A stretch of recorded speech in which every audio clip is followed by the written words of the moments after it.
హల్లెలూయా. సర్వశక్తి కలిగిన దేవానికి స్తోత్రం. ఈ పునరుద్ధానపు ఆరాధనలో ఎంతమంది సేవకులకు స్వస్థత కావాలో, ఎంతమంది విశ్వాసులకు స్వస్థత కావాలో, నీ రక్తము ప్రవహించును గాక. ఎముకల్లో స్వస్థత, నరాల్లో స్వస్థత, గుండెలో స్వస్థత, బ్రెయిన్లో స్వస్థత, వెన్నెముకలో స్వస్థత, మోకాల్లో స్వస్థత, నాలుకలో, పెదవుల్లో, కంటి చూపుల్లో స్వస్థత. చెవుల నుండి నీరు కారుతుందన్నారు, చెవులను స్వస్థపరచండి. హల్లెలూయా. గాల్ బ్లాడర్ లో, కిడ్నీలో ఉన్న స్టోన్స్ కరిగిపోవాలి. డైజెస్టివ్ సిస్టాన్ని స్వస్థపరచు. ఎంతమంది తీరని జ్వరాలతో బాధపడుతున్నారో స్వస్థపరచు. చర్మ వ్యాధుల నుండి విడిపించు అయ్యా. శరీరములో స్వస్థత బొత్తిగా లేని వారికి ఇప్పుడే ప్రార్థిస్తూ ఉండగా రోగము ప్రాణాత్మ శరీరము నుండి తొలగును గాక, స్వస్థత ప్రవేశించును గాక. అయ్యా, కంటి చూపులో స్వస్థత, షుగర్ నుండి విడుదల, బీపీ నుండి విడుదల.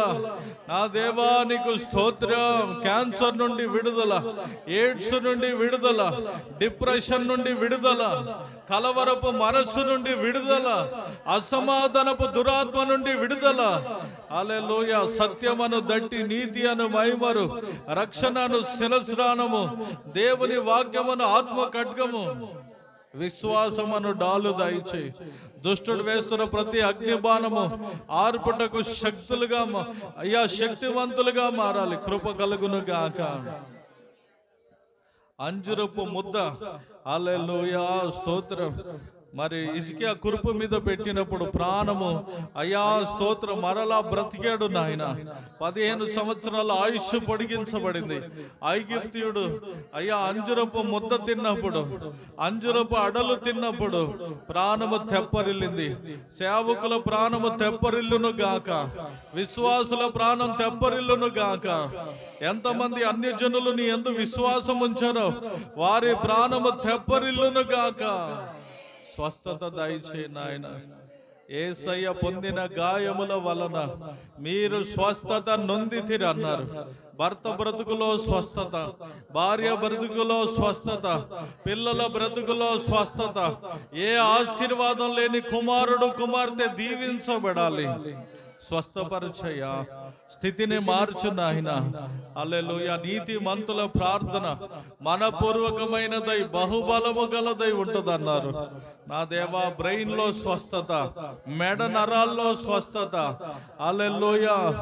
అయ్యా, కొంతమంది దురాత్మలు పట్టి పీడించబడగా ప్రార్థన చేసినప్పుడు నేను కడుపులో ఉన్నాను, బ్రెయిన్ లో ఉన్నానని చెప్తుంది దురాత్మలు. యేసయ్యా, పౌలు యొక్క నడికట్టు రుమాలు ముట్టిన వారు, పేతురు నీడబడిన వారు దురాత్మల నుండి విడుదల పొందారు.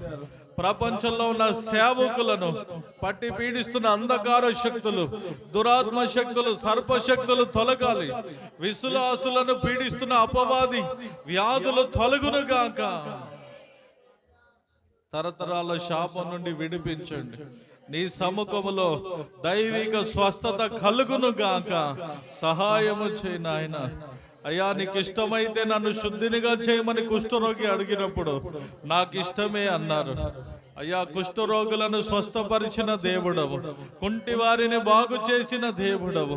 లుస్త్రాలో బలహీన పాదాలు కలిగిన వాడు పౌలు వాక్య పరిచర్యలో బలము పొందాడు.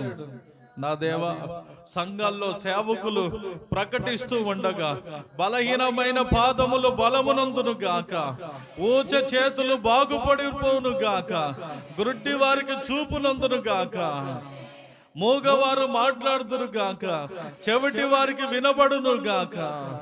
అనేక రకాలైనటువంటి రోగాలు, వ్యాధుల నుండి విడుదల కలుగును గాక. దైవిక స్వస్థత ఇప్పుడు ఏలును గాక. యేసు నామములో ప్రార్థిస్తున్నాము తండ్రి. ప్రభు, మన ప్రార్థన ఆలకించినందుకు స్తోత్రాలు చెప్దాం. స్తోత్రం, స్తోత్రం, స్తోత్రం, స్తోత్రం, స్తోత్రం.